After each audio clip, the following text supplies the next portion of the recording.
Welcome everyone to another episode of Cooking with Dr. B, and I'm Dr. Bollmann. I'm an integrative and functional medicine physician here in Phoenix, Arizona, and this is Cooking with Dr. B, and I have with me today my son Evan. Yay, very excited. Thanks for being on the show. Happy to be here. Yay. Big hug, big family hug.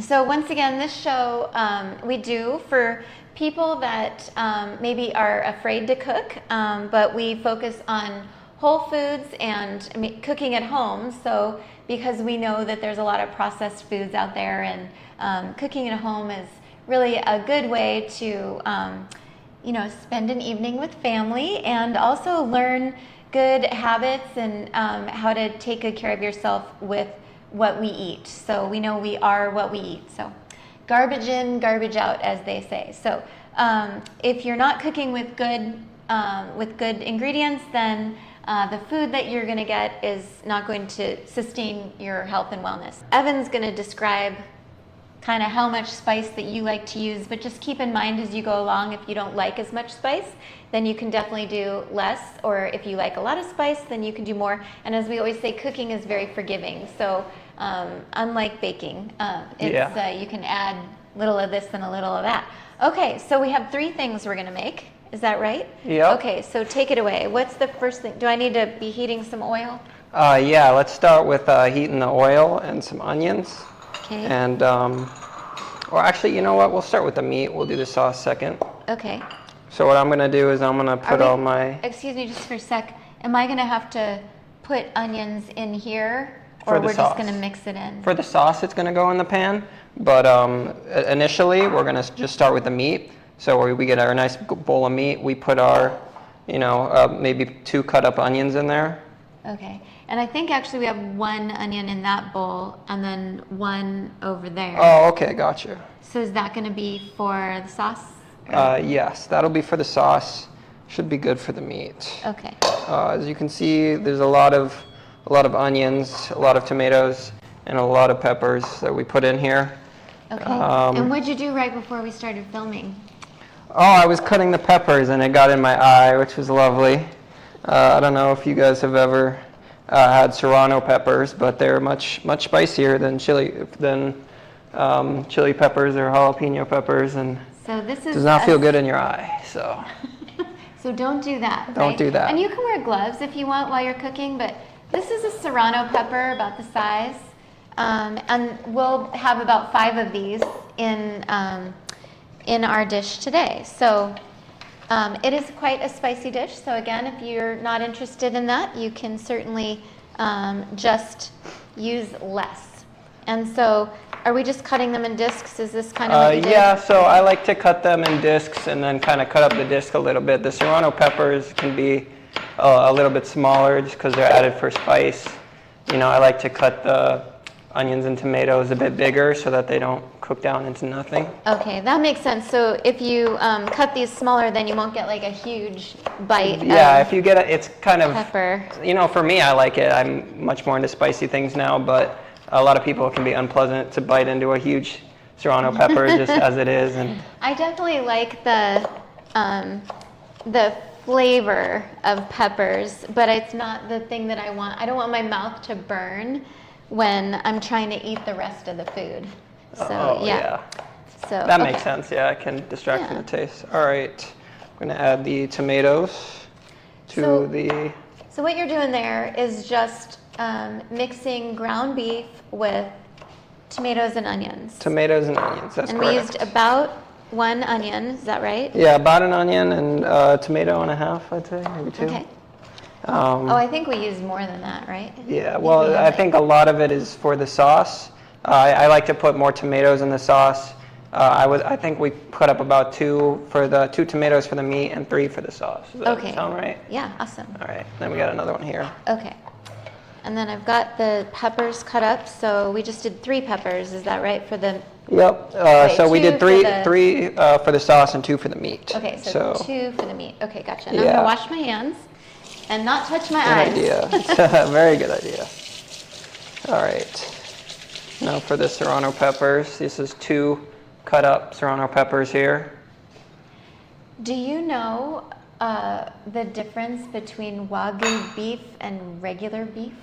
Isn't Wagyu, it depends on what the cow eats, I know that, but isn't Wagyu like a tofu-based diet or just? I don't know, it might be, but did you know that there's adulterated Wagyu? I did not, no. And do you know how I found that out? How did you find that out? I found that out because I was at the store buying ground beef. I was looking for ground sirloin, and there was Wagyu beef that was there for $8.99 a pound. Wow. And I was like, that's not right. That is not right at all. I asked the butcher, and he said, let's take a look at it. He goes, maybe it's adulterated. So he said, if you look closely, it said American Wagyu beef. And Wagyu beef is actually a specific, it's Japanese, right? Mm-hmm. It's a specific cattle from Japan. And so, and they massage it and they do special things to it. Special diets, right? yeah. Special diets. So he said, and then when you look at it, when it's a whole piece of beef, he said that you can see like the marbling, it's very fatty, so people love it.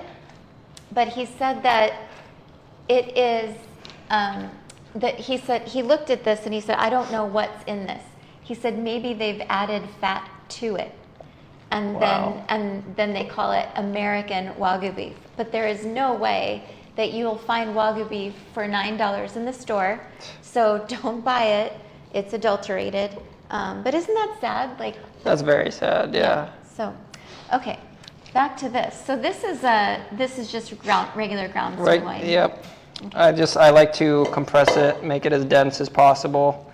That way the kabobs, they stick together just the best Do we way. need any spices in it at all? Yes, Okay. we are going to Should do we that. do that now? Yes, we should do that Okay. now.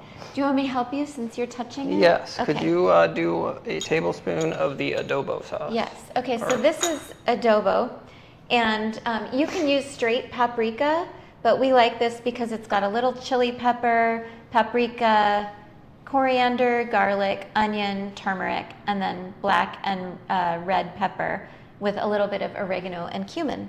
So we like adobo, and so this is 1 tablespoon here.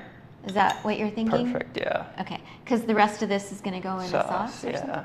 Okay, and then we have No, garam Nope. masala is entirely for the sauce. just for the sauce. Okay. So paprika is the most important spice, but you know, it's nice to have all the any combination with that. Okay. That style is good. Do we want some black pepper? Yes, Or no? black pepper, Just like sprinkle sprinkled, some salt. some salt. You have it. We have salt. Cool. Look at that. We got some salt. All right. Oh, that's coarse salt. Is that all nice. right? That's perfect because I'm gonna mix it all up anyway. You love salt. I do love my Remember in a salts. Never previous enough show, salt. Nikki did a shout out to you because I told her there wasn't enough salt. And then what about the garlic?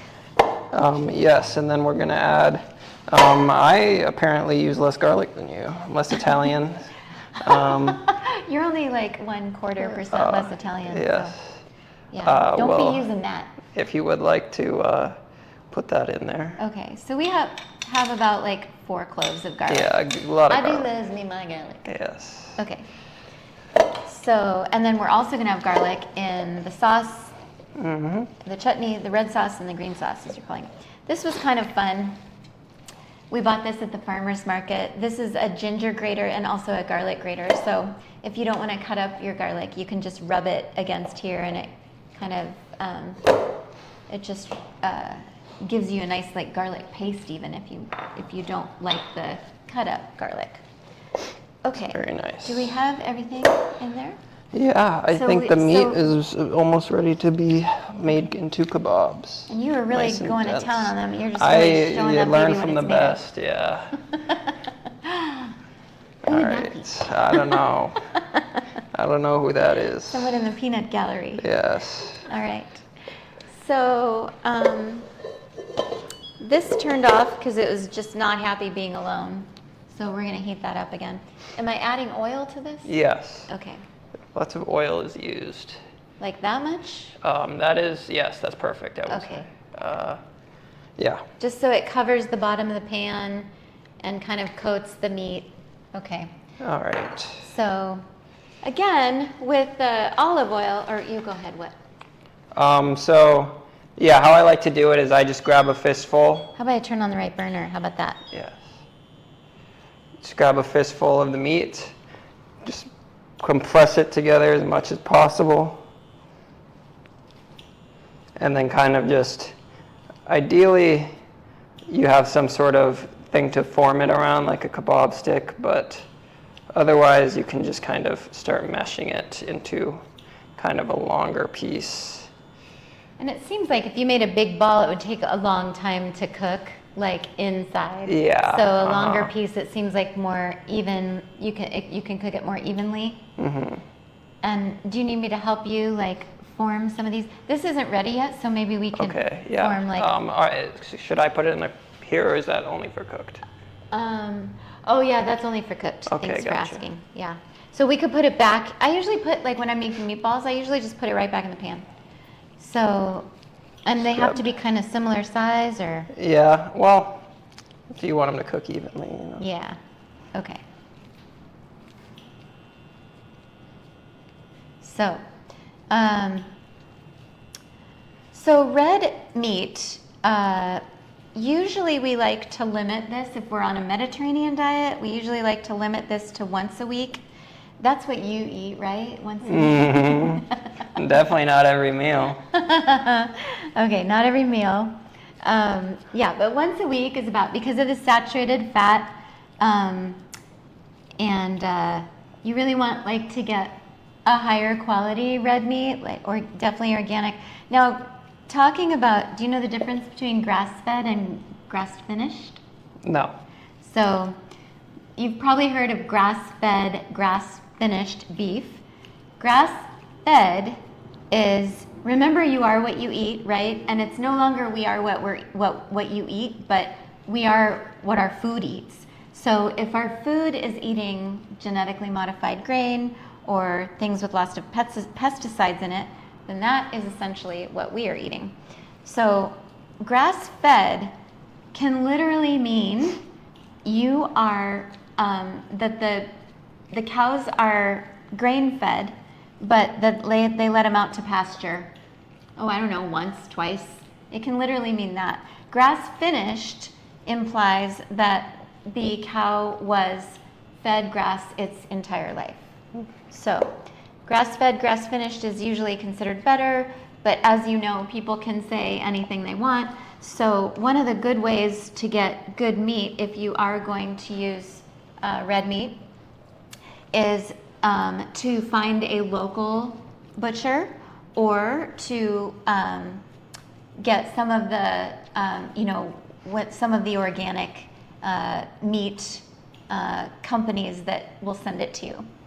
So sometimes that's a good kind of workaround if you want a healthier meat. What are the health differences between a more lean versus a more fattier beef? Well, the fattier beef definitely tastes better. I don't know, I disagree, honestly.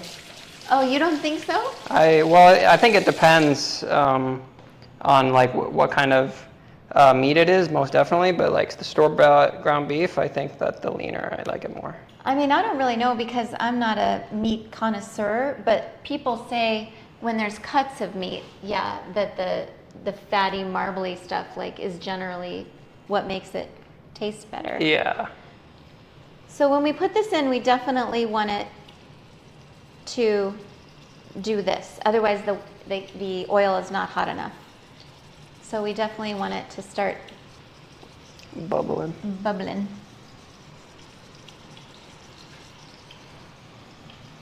I use a meat thermometer. I didn't really answer your question about the health benefits of lower. I don't know that you can say that a lower fat, other than maybe the saturated fat content, this is kind of a treat what we're doing here. I wouldn't say that this is the healthiest stuff, but you could definitely, if you're just doing the kabobs, you could definitely call this a keto meal because it's very low in carbs. So that is one of the things that, if you're eating keto or paleo, if you're eating grain-free, this is one of the meals that you could eat, certainly. So we have some naan bread with it that you can serve at the end, and that obviously changes everything. But Definitely best with the naan. yeah, so that changes everything. But if you were just wanting to eat the kebabs, then it would be keto or paleo, certainly. So that would be one of the benefits of eating this way. So how did you come up with this dish, and what exactly are we making? So my lovely girlfriend showed me how to make this. This is a Southern Asian dish, kabobs, and with a red sauce and a green chutney. Okay, that sounds amazing.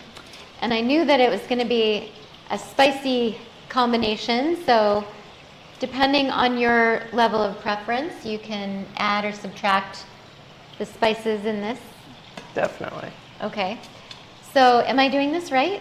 Yeah. Just kind yeah, of I would just turning it around? I would just say, we made them a lot bigger than usual. Normally they're smaller, so they stay together better, but I think these are doing a pretty decent job. Just be very careful because they fall apart easily. That's why you like to get the meat so dense. And like kind of just what she's doing is perfect, just like squeezing it together with the tongs. And maybe the tomatoes and onions, we could have cut them smaller or something? Yeah. Okay.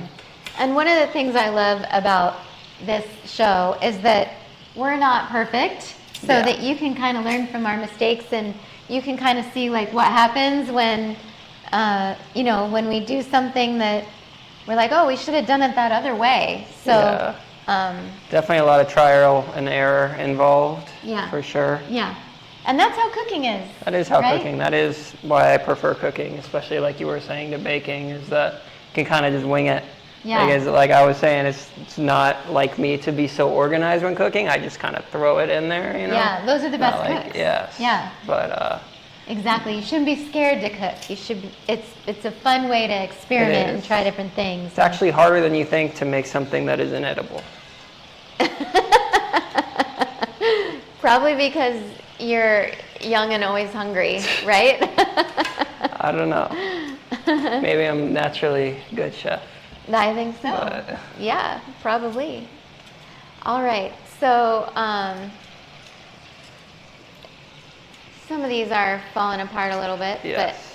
but I can see at least a couple that we would serve to the guests. Most definitely. Yeah, and you and I can. I'll eat the falling apart ones. me I too. like those the best. Yeah. Because it's like, the way you eat them is like you grab a piece of naan, you kind of dip it in the meat, and you kind of rip it off, and then you get the sauce, and then you dip it in the red sauce and the green sauce, however way you want to do it. So fun. So just, it's a free-for-all. Yeah. Okay. Oh, yeah, let's start on the sauce. Okay. I'll be doing this. Cool. The and red you can sauce. Take it away. Or what do we need? For the red sauce, I'm going to start by sauteing onions. Okay. So you need another pan in which to saute onions. That is correct. How's this? That is sufficient. Oh, I good. appreciate that. My pleasure. I'm glad I could help. Glad I could be of service. Of course. Okay. So we're going to turn that baby on. And you probably need some olive oil. Yes. Okay. How much? A lot. With the red sauce, there is a lot of oil. Should I just I would say even, the rest. open it honestly. up? Okay. Got you. And the green sauce, you don't need to put oil in there. So, yes, I would say the rest would be good. Right. I've talked in the past about sauteing in olive oil. Olive oil's technically not a high heat cooking oil, but we do a lot of sauteing in the Italian world. We do a lot of sauteing in olive oil, and actually other cultures do as well. But it's usually not a high heat cooking oil. So high heat cooking oils would not really taste good with this dish because it would be like avocado or coconut oil or grapeseed oil. You could probably do grapeseed oil.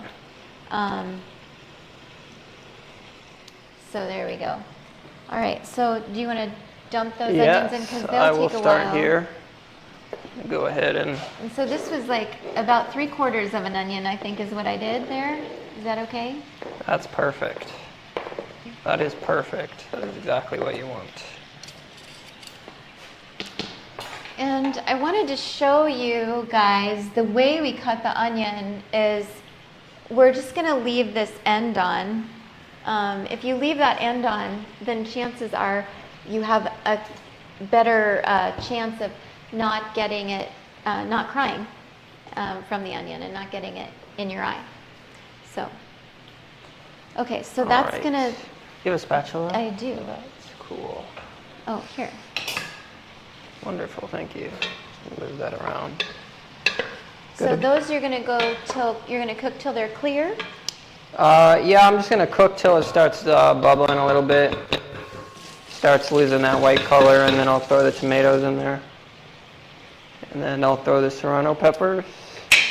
And then we've got our spices here as well, ready to go. I think more garlic for the sauce. Oh, here we go. Perfect. I didn't see that. Okay, so we're ready to go. So you really do cook with the same amount of garlic that I do, even though you're less Italian than me. I suppose so. And now, do you cook these like, are they pink inside? Are they all the way through? I like it definitely a little bit of char on the outside, you know. So I would say less pink on the inside for sure. Okay, that's very unlike you. That is very unlike me. I do like my meat rare, but with kebabs, it's because you're just kind of ripping it apart. So you want it to be kind of a good consistency. You don't want it to be mushy, you know. You might want to stir those, and maybe are they up too high? I just turned it down. It looks good. I think we're ready for tomatoes. We want the tomatoes to dissolve into nice sauce.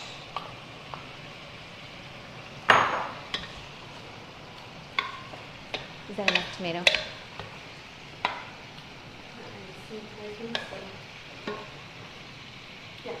Cool. 160 internal temperature. Now red meat's a little bit easier to work with because, you know, you can eat it a little bit more rare. In fact, some people like it a little bit more rare. But for most things like poultry and other meats, like don't guess. Just use a thermometer. It's so much easier, and it takes just the stress out of cooking. And like when it's ready, it's ready. There's no guesswork. So yeah, this one's done. Okay, I'm gonna put the peppers in the sauce now.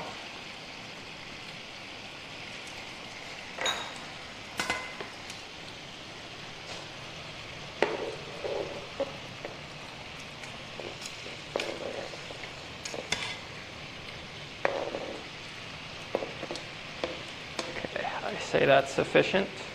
I always remember when I was young watching Julia Child, and she was making a beef bourguignon, and she would say, "Don't crowd the pan." What about paper towels? You can leave it. That's a sign of a good cook. Cool. Yeah. I'm a good cook.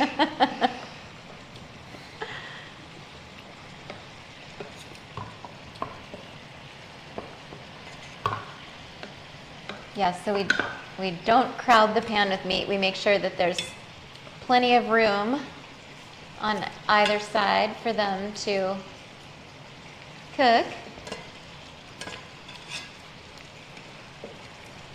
Squish that one together.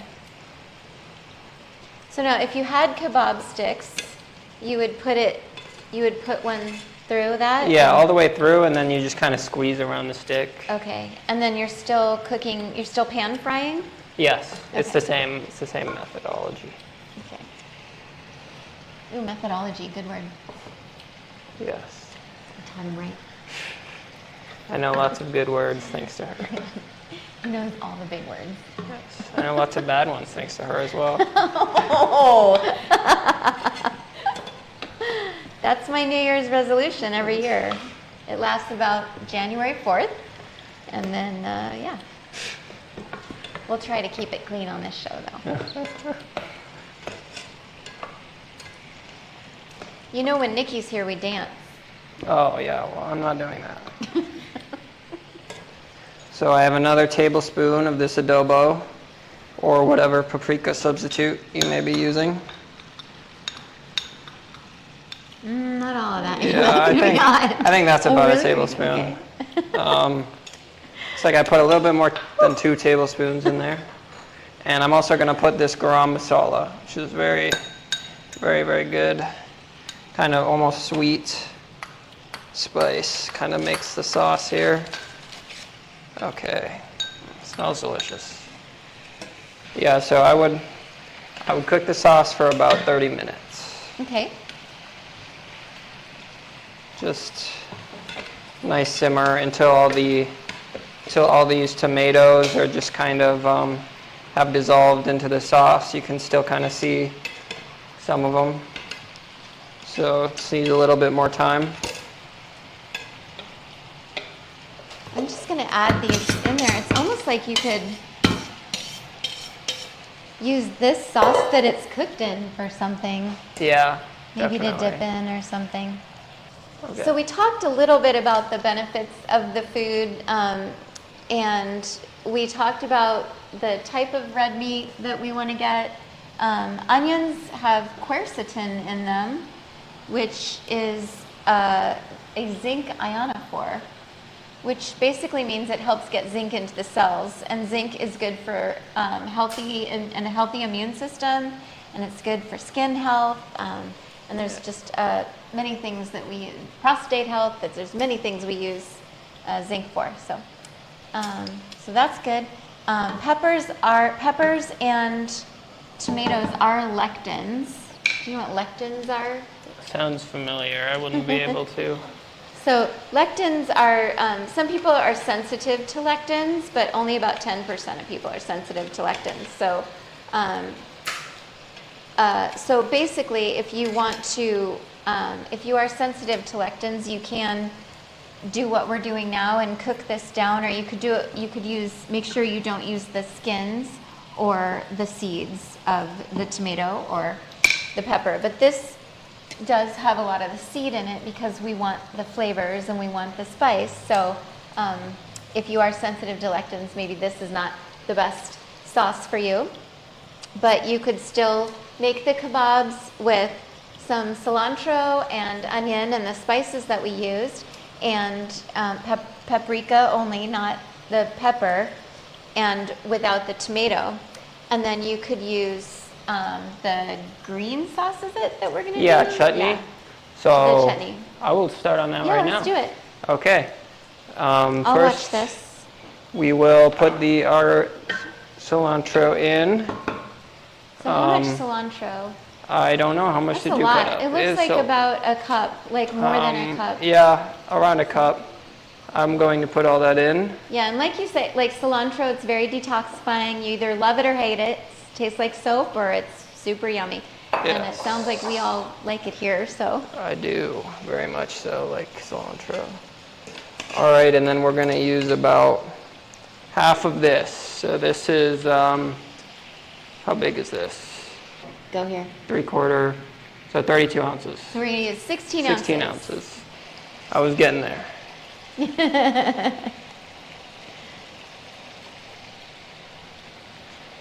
Okay.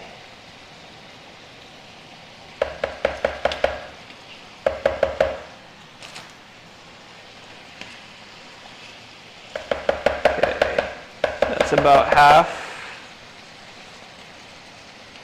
All right.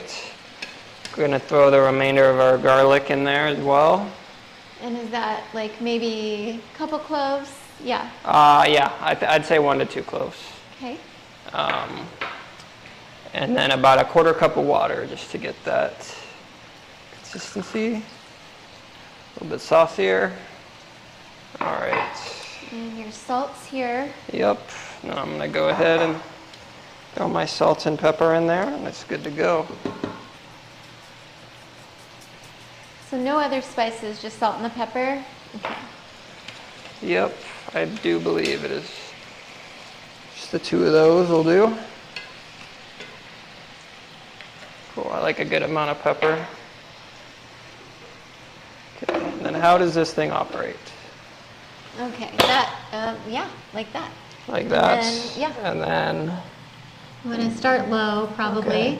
and then you can press, press play, yeah. There you go. Okay, then you want it to be higher.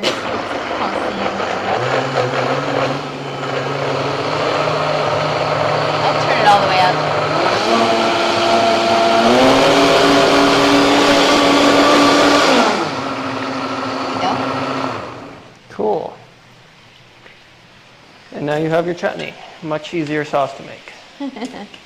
Back to 15 minutes later. edit. Do you guys know SpongeBob? Yes. I've heard of SpongeBob.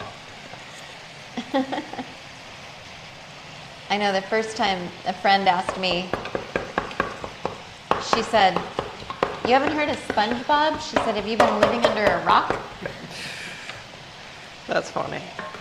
Because Patrick lives under a rock. That's true. Oh, I thought that was the joke. SpongeBob lives under a rock. No, he lives in a pineapple. Patrick lives Oh, that's under a right. He rock. lives in the pineapple. Patrick lives under a rock. And then Squidward lives. I don't know what that thing is. He's a squid. Well, no, not. I don't know. I know what he is. I don't know what he lives in. Oh. It's like Maybe it's some a snail big shell? rock. No, because it looks like a head. Yeah. It looks like a big old head. Yeah. Okay. All right. If you know what Squidward lives in, comment below. And please school us. Could you sing the theme song? Yeah. Are you going to do that instead of dance? No. What if I sing the theme song and you do the other part? What other part? Do you know the theme All right, song? let's do it. Oh, who lives in a pineapple under the sea? SpongeBob SquarePants. Absorbent and yellow and porous is Wow, impressive. I didn't expect you to get that. he. If nautical nonsense is something you wish, SpongeBob SquarePants. then Drop- hop on the deck and drop flop on the on the deck deck and and flop flop like a like a fish. SpongeBob SquarePants. Anyway, all right. That was pretty good. Thank you. That was very impressive for not knowing what Patrick lives in. It's been a long time. All right. I'm better at that than I am at kebab making, apparently. I don't know. I'm getting hungry looking at these. So, I can't tell you how long these took to make. Maybe like, I'd say an 'cause these hour are at bigger. least. Yeah. So, I guess if we made them smaller, Normally probably they're a take bit about 15 smaller, minutes. and also I normally put it on higher heat a little bit. I can But- get that. So you brown them. Yeah. You like them a little more Yeah. brown. Okay. But we could increase I think that. I just turned up the heat one. yeah. Can't handle all the heat. I know. It's already 600 degrees outside. Yeah, this might not be the best dish to make if it is 600 degrees outside. Although chutneys are very cooling. That So is true. and you often want a cooling dish to go with your spicy dish.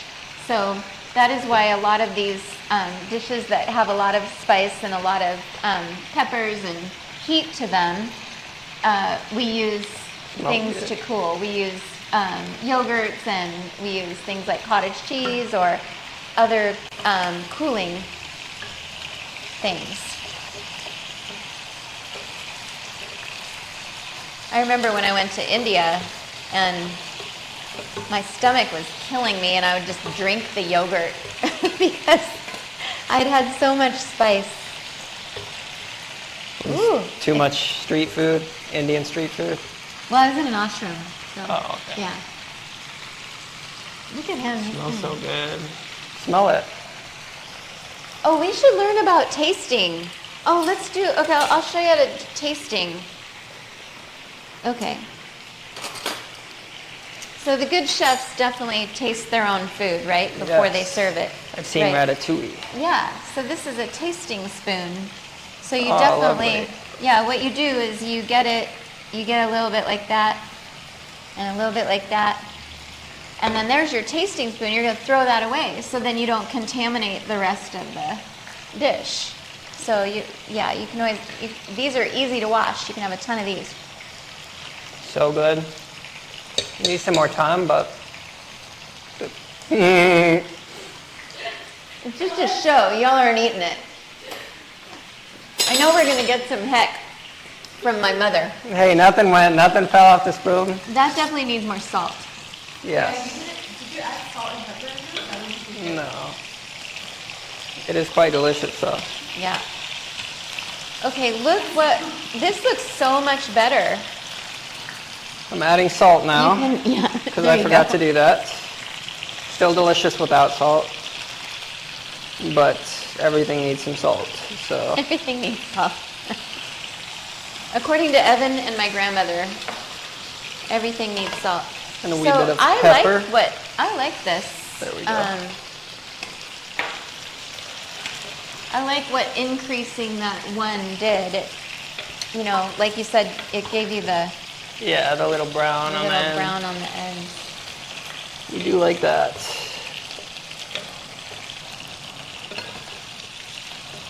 Now, one caveat about too much char on your meat is that it is considered carcinogenic. So if you eat this your whole life, it is one of the things that is linked to possibly causing cancer, or the char on the meat. So It's interesting. it's not a way to eat meat all the time. Is a carcinogen potentially causing cancer or known to cause A cancer? carcinogen is known to cause cancer. Okay. Yeah. If you have a potential carcinogen, then Okay. potentially known to cause cancer. But this is a carcinogen, so. So we don't eat it all the time, but sometimes it's just good, right? What flavor of cancer will I get if I eat it? I'm gonna get a different, the flavor? Yeah. Yeah, definitely. Definitely very flavorful.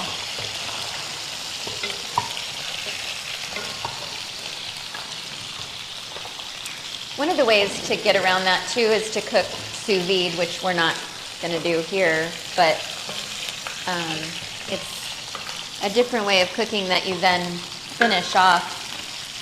You can finish off in the pan. This is way too much heat for olive oil, I would add. And makes the kitchen a mess. Whew. I'm going to turn that puppy down.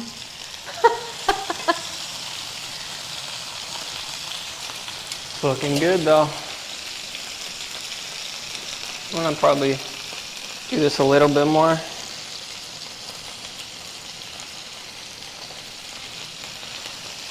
If I can figure it out. Oh, there we go.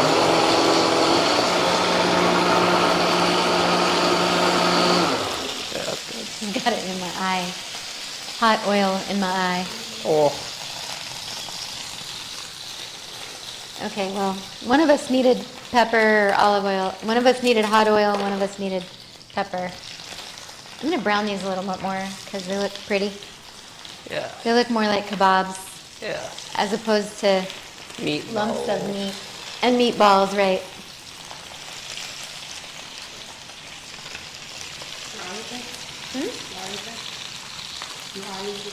Oh yeah, thank you, guys.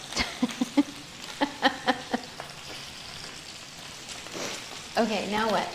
Now we're finishing it up. We just get some brown on the kabobs there, and then sauce is looking really good. While you were gone, the kitchen fairies came and cleaned up the place. So yeah, so all we have left to do is plate it. So Evan, show us how it's done. Alrighty. I'm gonna pick the best looking ones here. Can't wait. Oh yeah, that one looks great. Just one's good for me. Thanks. Just one? Yeah, just one's good for me. Okay, you'll have 3. Okay.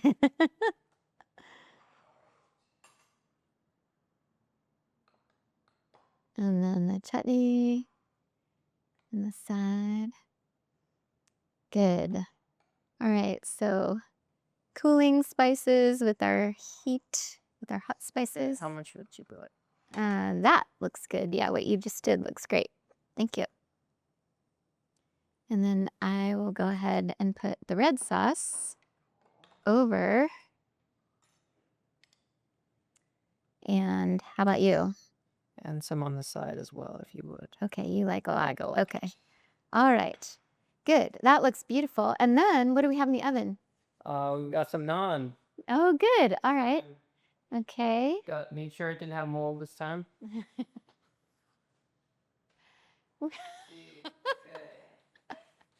We actually bought some naan from the store and it was moldy.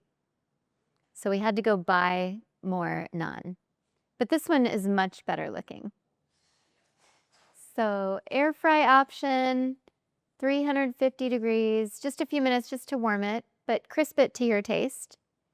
And again, like this is not the gluten-free version. So if you wanted to be gluten-free, you would stop here, or you would have a gluten-free bread of your choice, or you could make rice with this as well. Rice goes really well. Yeah, so that looks good. All right. Okay, we need a little bit more of that. I like to have some on top and some to dip in. Some dip in. In Okay. case the ones on top fall. All right. Okay, let's dig. All right. Dig in. Rip off a piece. Like kind of grab the kabob. Oh, that's hot. Very hot. Be careful. Real life here. IRL. Okay. So you're just gonna, what do you do here? Okay. You dip it in your chutney. Mm-hmm. Okay. You dip it in your red sauce here. That is excellent. You're gonna use a fork here. Okay. There we go. Beautiful. Just like that.